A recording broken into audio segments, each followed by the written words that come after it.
میرے بھائیوں، جنہوں نے دنیا پر محمد رسول اللہ کی بات کو مانا اور آپ سے آگے بڑھنے کی کوشش نہیں کی، آپ کے قدم پہ قدم رکھا اور آپ نے اطاعت کی، میرے محمد رسول اللہ آپ نے دست مبارک سے حوض کوثر اسے پلائیں گی۔ تمام تعریفیں، ہر طرح کی حمد و ثنا اللہ وحدہ لا شریک کے لائق کی، اور لا تعداد انگنت درود اور سلام ہو امام کائنات، امام الانبیاء، نبی اکرم صلی اللہ علیہ وسلم کی ذات گرامی پر۔ معزز سامعین اور حاضرین، اللہ رب العالمین نے مجھے اور آپ کو ایک مرتبہ ہماری زندگی میں دوبارہ جمعہ دے کر، یہ بھی اللہ رب العالمین کے ایک احسان ہے۔ میرے بھائیوں، میں نے اپنے موضوع کے اندر تھوڑا سا چینج لایا ہے، اور یہ وقت کی ضرورت تھی، اور وقت کی ضرورت یہ ہے کہ اللہ رب العالمین سورہ حجرات کی پہلی آیت کے اندر، 26واں پارہ سورہ حجرات پہلی آیت کریمہ کے اندر اللہ رب العالمین پوری کائنات والوں کو متنبع کر رہے ہیں، بلکہ نصیحت کر رہے ہیں۔ اللہ رب العالمین نے اس آیت کریمہ کے اندر 2-3 باتیں واضح طور پر فرما دی۔ سب سے پہلی، اے ایمان والو، تم نے کیا کرنا ہے؟ اللہ سے اور اللہ کے رسول سے آگے نہیں بڑھنا۔ تیسری بات یہ کی کہ واتقوا اللہ، اور اللہ سے ڈرنا ہے۔ اللہ ہر چیز کو دیکھ رہا ہے، سمیع اور علیم ہے، علم بھی رکھتا ہے۔ جو حدیث مبارکہ میں نے آپ کے سامنے تلاوت کی ہے، اس حدیث کے راوی ہیں حضرت علی رضی اللہ تعالی عنہ۔ حضرت علی فرماتے ہیں، قال قال رسول اللہ صلی اللہ علیہ وسلم، کہ میں نے نبی اکرم صلی اللہ علیہ وسلم سے سنا، یوشک یأتی علی الناس، فرمایا کہ قریب ہے کہ لوگوں پر ایک ایسا زمانہ آئے گا جب اسلام کا صرف نام رہ جائے گا۔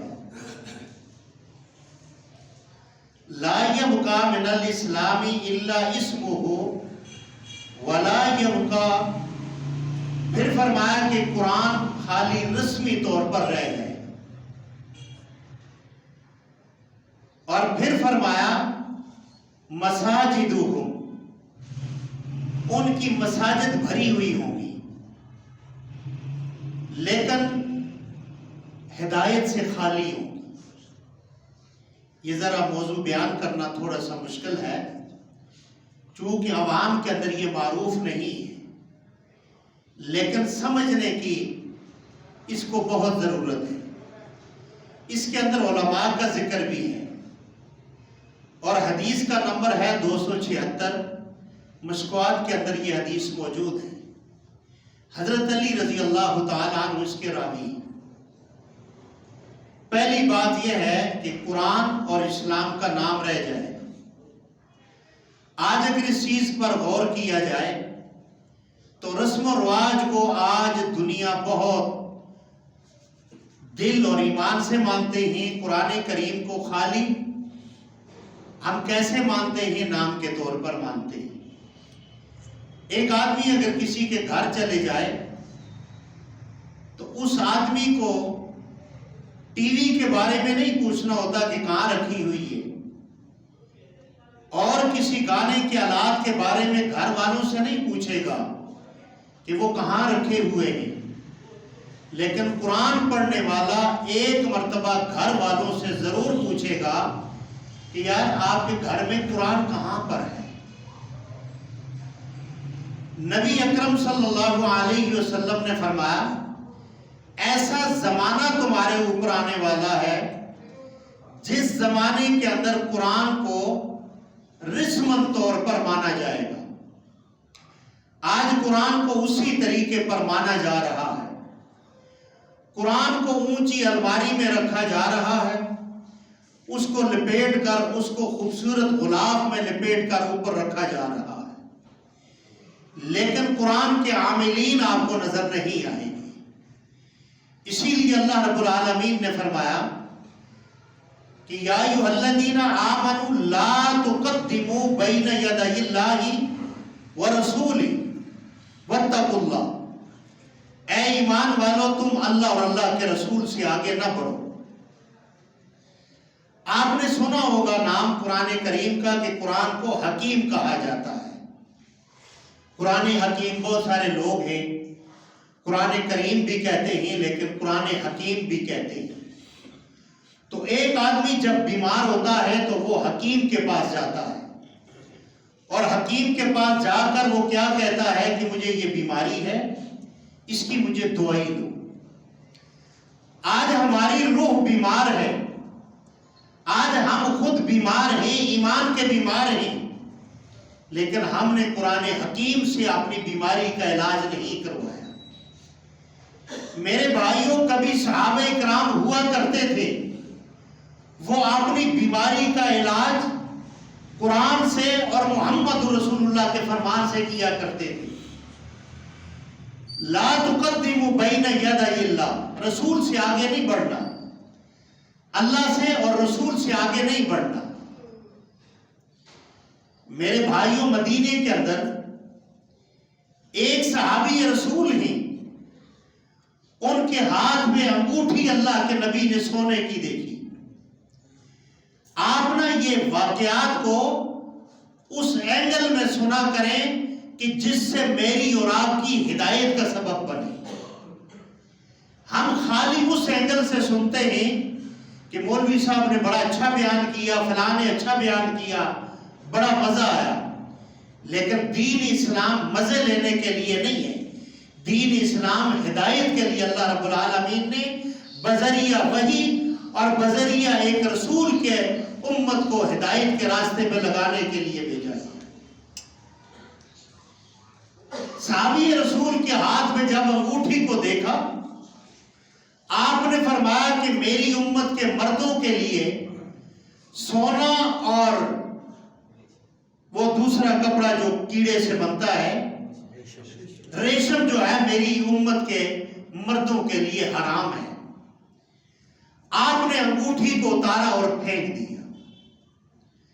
اگر آج پاکستانی کوئی مسلمان ہوتا تو اللہ کے نبی صلی اللہ علیہ وسلم اگر انگوٹھی کو پھینک دیتے تو وہ آپ اگر چلے جاتے تو وہ پیچھے سے اٹھا کے جیب میں ڈال لیتا اور وہ یہ کہتا کہ اس کو میں بیچ کر یا کوئی اور کسی کام میں لگا دوں گا. ان کو صحابہ اکرام نے مشورہ دیا کہ یہ مردوں کے لیے حرام تھی، آپ اس کو اٹھا کر کسی اور اپنے کام کے اندر اس کی ضروریات کو پورا کر دیتے. اب اس صحابی رسول کا بیان سنے ایمان والوں کا، انہوں نے کہا جس چیز کو اللہ کے رسول ناپسند فرما دیں میں اس کو اٹھاؤں، یہ میرا ایمان گوارا نہیں کرتا. آج مسلمانوں، میں اور آپ اس بات کا جائزہ لگائیں کہ میں نے اور آپ نے بھی کلمہ وہی پڑھا، میں نے آپ نے بھی قرآن پر ایمان لایا اسی طریقے پر، میں نے آپ نے قرآن پڑھا، قرآن کو حکیم جانا، لیکن قرآن کریم سے ہم نے اپنی بیماریوں کی شفا کے لیے ہم نے قرآن کریم سے علاج نہ کروایا.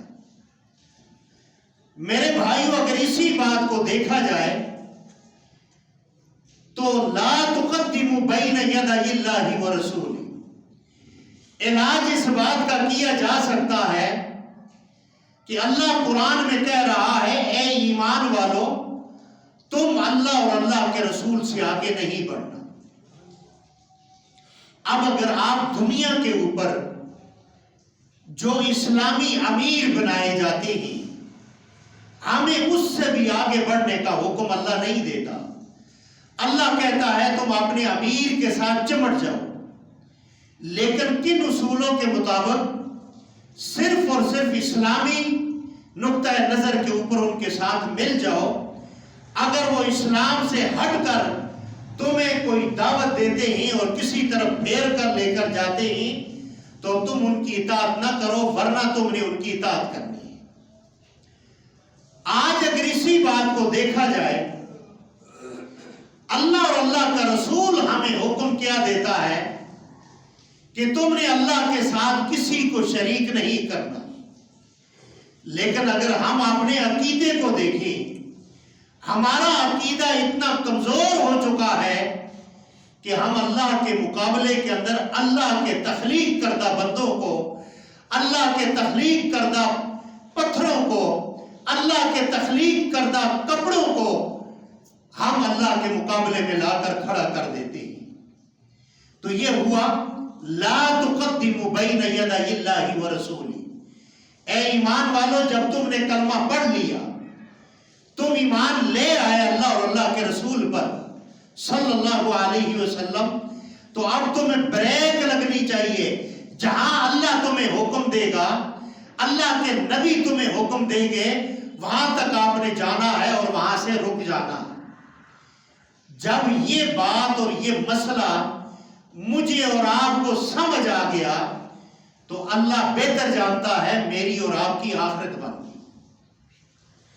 اگر ہم نے اپنی مرضی کی شریعت، قرآن میری اور آپ کی مرضی، جو ہمارے مزاج کے خلاف آیتیں ہمیں بیان کرتی ہیں، ہماری روح کا کبھی بھی علاج نہیں ہوگا. جیسے قرآن ہمیں سود سے منع کرتا ہے، ہم اگر قرآن پر ایمان لانے والے ہی سود سے نہیں رکتے تو یہ اللہ اور اللہ کے رسول سے آگے بڑھنا ہے.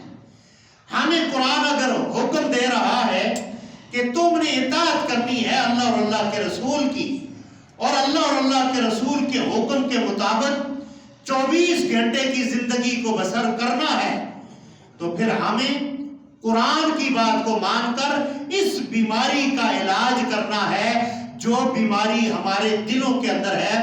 ختم اللہ علی قلوبہم وعلی سمعہم وعلی ابصارہم غشاوۃ ولہم عذاب عظیم.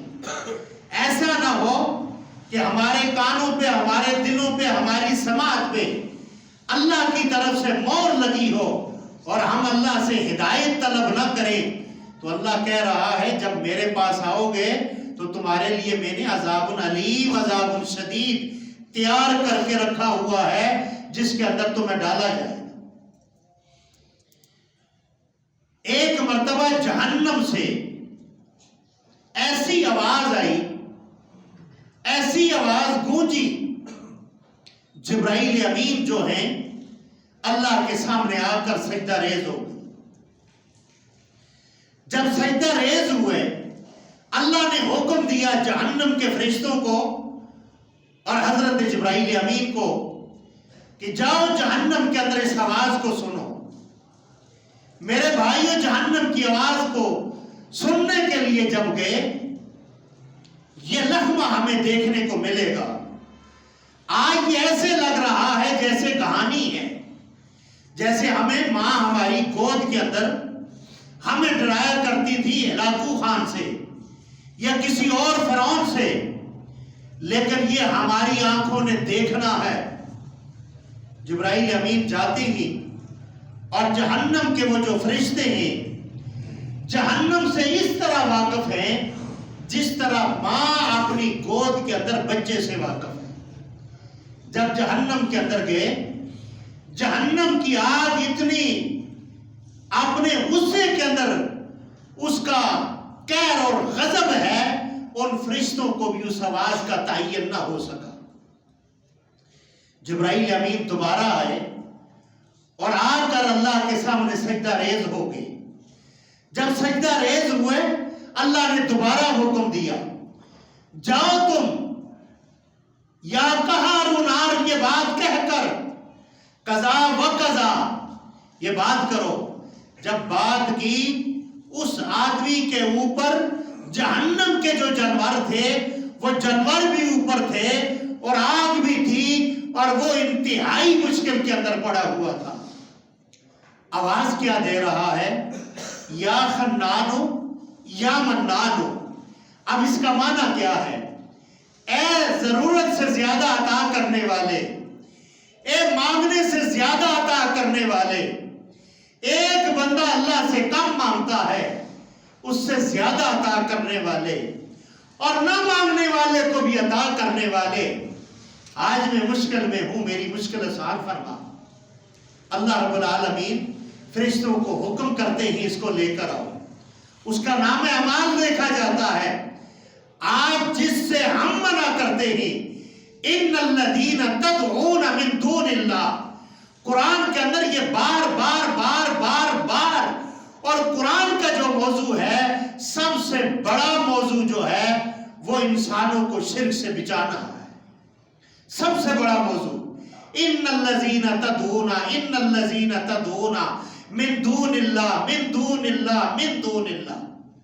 اللہ کہتا ہے جن کو تم اللہ کے مقابلے میں اپنا کارساز بناتے ہو، اپنا لجپال مانتے ہو، ان کو اللہ کے مقابلے میں نہ کرو. ان کی تخلیق بھی کرنے والا اللہ ہے، ان کو پیدا کرنے والا بھی اللہ ہے، ان کو عزت دینے والا بھی اللہ ہے. یہ بھی اللہ کے در کے محتاج ہیں، فقیر ہیں، مانگتے ہیں. یہ بھی اللہ سے گڑ گڑا کر مانگتے ہیں، اللہ کی رحمت کے طلبگار ہیں. اللہ چاہے تو ان کی گود میں اپنی رحمت ڈال دے، اور اللہ نہ چاہے تو ان کی گود میں بھی رحمت نہ ڈالے. فرمایا اس کو جب اللہ کے حضور پیش کیا جائے گا تو اس کا نام اعمال چیک کیا جائے گا. چیک کرنے کے بعد وہ جہنمی کے بعد کہے گا، ایمان والا ہے وہ یہ کہے گا یا اللہ میرے نام اعمال میں دنیا میں سارے گناہ ہیں، میں نے ہر غلطیاں کی ہیں، ہر گناہ کیا ہے. اے رب العالمین جب تیری عزت کی باری آتی تھی، جب تیری تقریب کی باری آتی تھی، جب تیرے مقام کی باری آتی تھی، اے رب العالمین یہ تیرا بندہ گناہگار تیری عزت کے لیے بندوں سے ٹکرا جایا کرتا تھا، اور تیری عزت کی دفاع کیا کرتا تھا، اور لوگوں کو یہ بات کرتا تھا. اور لوگوں انبیاء آئے، اللہ کی عزت کے لیے ٹکرائے اور پتھر بھی کھائے، اللہ کی عزت کے لیے ٹکرائے. اللہ کے ساتھ کسی کو شریک نہ کرو. اس مسئلے کے اندر انبیاء کو بھی شہید کیا گیا، انبیاء کو بھی مارا گیا، انبیاء پر بھی پتھر پھینکے گئے. اے اللہ سارے گناہ میرے اندر ہیں، لیکن تیری عزت کا جب مقام آیا تو میں نے تیری عزت کے لیے لڑ کر لوگوں کو ان بندوں سے جدا کر کے تیرے ساتھ صلح کراتا رہا. رب العالمین فرماتا ہے میرے فرشتوں اس کو جہنم سے نکالو اور جنت کے اندر بھیج دو، کیونکہ اس کے نام اعمال میں شرک نہیں ہے. ان اللہ لا یغفر ان یشرک بہ ویغفر ما دون ذلک لمن یشاء. میرا رب کہتا ہے تم شرک نہیں کرو گے، اور تم اگر باقی گناہوں کے اندر مر کر بھی میرے پاس آ جاؤ گے، فوت شدہ ہو کر بھی آ جاؤ گے، میرا رب العالمین فرماتا ہے میری رحمت جوش میں آئی تو میں تمہارے گناہوں کو مرنے کے بعد بھی معاف فرما دوں. ایک شرک جو ہے غلیظ ترین دنیا کے اندر، آپ کے قریب سے اگر کتا گزر جائے آپ نماز پڑھنے مسجد میں نہیں آؤ گے، کیونکہ کتا آپ کے ساتھ ٹکرا کر چلے گیا. آپ سور کو دیکھ لیں، اگر گزر جائے پانی میں اس کا پاؤں لگ جائے اور وہ پانی پاؤں لگنے کے ساتھ آپ کے کپڑوں پہ پڑ جائے، میرے بھائیوں میرے سامنے اللہ کا قرآن ہے، میرا ایمان نہیں کرے گا کہ ان کپڑوں کے ساتھ میں اللہ کے گھر میں جا کر نماز پڑھوں، میں کپڑے تبدیل کرنے کے علاوہ نماز نہیں پڑھوں گا. آپ کا بھی یہی ایمان ہوگا کہ یہاں سور کے پاؤں سے میرے کپڑوں پر چھینٹے پڑ گئے ہیں، ورنہ میں جا کر ان کو تبدیل کر کے آؤں گا. ایسا ہی ہے یا نہیں؟ لیکن سور اتنا غلیظ نہیں، سور اتنا پلید نہیں ہے. سور اللہ کی مخلوق ہے، جتنا پلید اور غلیظ وہ انسان ہے جو اللہ کے مقابلے میں اللہ کی بناوٹ کردہ چیزوں کو لے کر آتا ہے.